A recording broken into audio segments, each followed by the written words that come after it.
Job card থাকিলে লাভ কৰিব চৰকাৰী BPL ঘৰ। চৰকাৰৰ ফালৰ পৰা নিউ এটা আপডেট আহি গৈছে।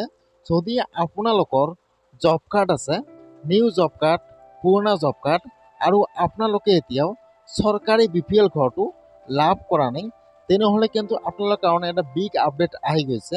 সেইটো আপডেট হৈছে জব কাৰ্ডৰ পৰা।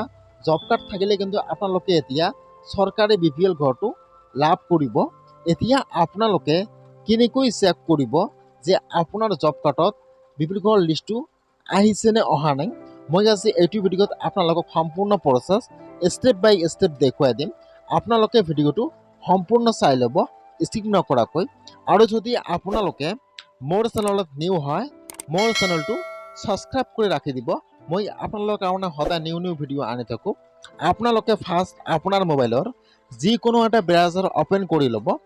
আপোনালোকে ইয়াত চাৰ্চ কৰিব জব কাৰ্ড লিষ্ট 2022, যিটো ইয়াত 1 নম্বৰত অপশ্যন আহি যাব গ্ৰাম পঞ্চায়ত এনৰেগা।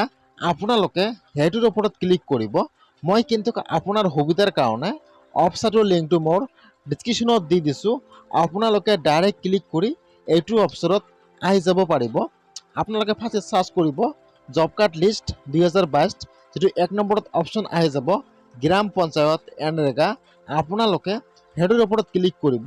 এতিয়া কিন্তু এইটো পেজ খোল খাই যাব এনেকুৱাকৈ। আপোনালোকে ফাৰ্ষ্ট আপোনাৰ ব্ৰাউজাৰটো ইয়াত ডেস্কটপ সেট কৰি ল'ব। ইয়াত চাব দিয়া আছে গ্ৰাম পঞ্চায়ত, ফাৰ্ষ্ট দি আছে ডাটা এণ্ট্ৰি, 2 নম্বৰ দি আছে জেনাৰেট ৰিপৰ্টছ। আপোনালোকে এতিয়া জেনাৰেট ৰিপৰ্টছৰ ওপৰত ক্লিক কৰিব। আপোনালোকে ভালকৈ চাই ল'ব, যিটো 2 নম্বৰ অপশ্যন দি আছে জেনাৰেট ৰিপৰ্টছ। আপোনালোকে সেইটোৰ ওপৰত ক্লিক কৰিব। এতিয়া কিন্তু ইয়াত আৰু এটা পেজ খোল খাই যাব। ইয়াত চাব, ইয়াত সকলো ষ্টুডেণ্টৰ নাম ইয়াত দিয়া আছে, যিটো আপোনাৰ ষ্টুডেণ্টৰ নাম হয়। আপোনালোকে সেইটোকে চাই ডাইৰেক্ট ষ্টুডেণ্টৰ নামৰ ওপৰত ক্লিক কৰিব। ইয়াত চাব দিয়া আছে, আপোনালোকে জাষ্ট আপোনাৰ যিটো ষ্টুডেণ্টৰ নাম হয় আপোনালোকে সেইটোকে চাই ওপৰত ক্লিক কৰিব। এতিয়া কিন্তু ইয়াত আৰু এটা পেজ ইয়াত খোল খাই যাব এনেকুৱাকৈ। ইয়াত ফাৰ্ষ্ট দিয়া আছে ষ্টুডেণ্টৰ নাম আছাম অলৰেডি দিয়া আছে, 2 নম্বৰ দিয়া আছে ফাইনেন্সিয়েল ইয়াৰ। আপোনালোকে হেডৰ ওপৰত ক্লিক কৰিব।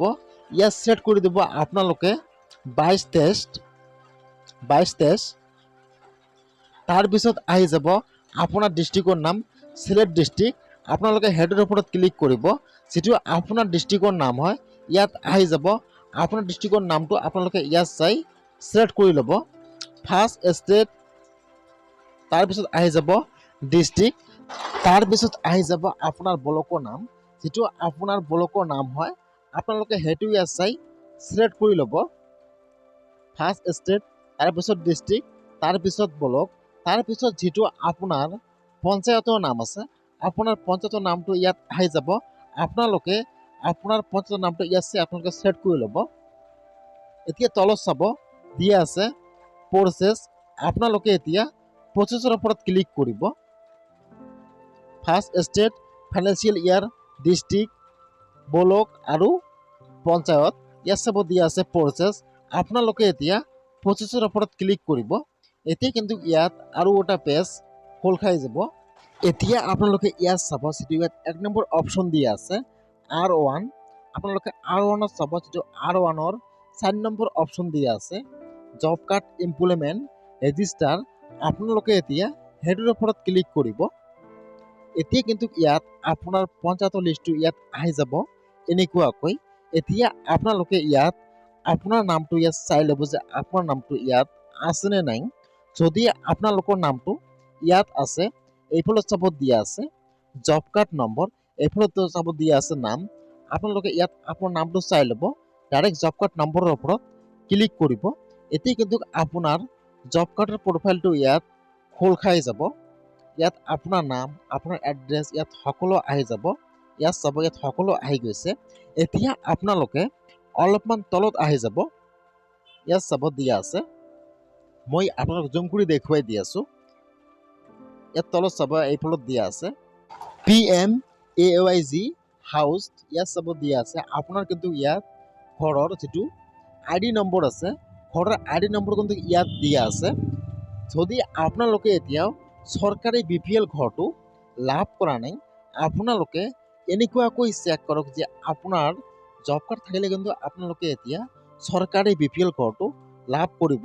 ইয়াত কিন্তু আপোনাৰ ঘৰৰ ৰেজিষ্ট্ৰেশ্যন নম্বৰো আহি গৈছে। আপোনালোকে এনেকুৱাকৈ চাই লওক, যদি আপোনালোকে এতিয়াও চৰকাৰী BPL ঘৰটো লাভ কৰা নাই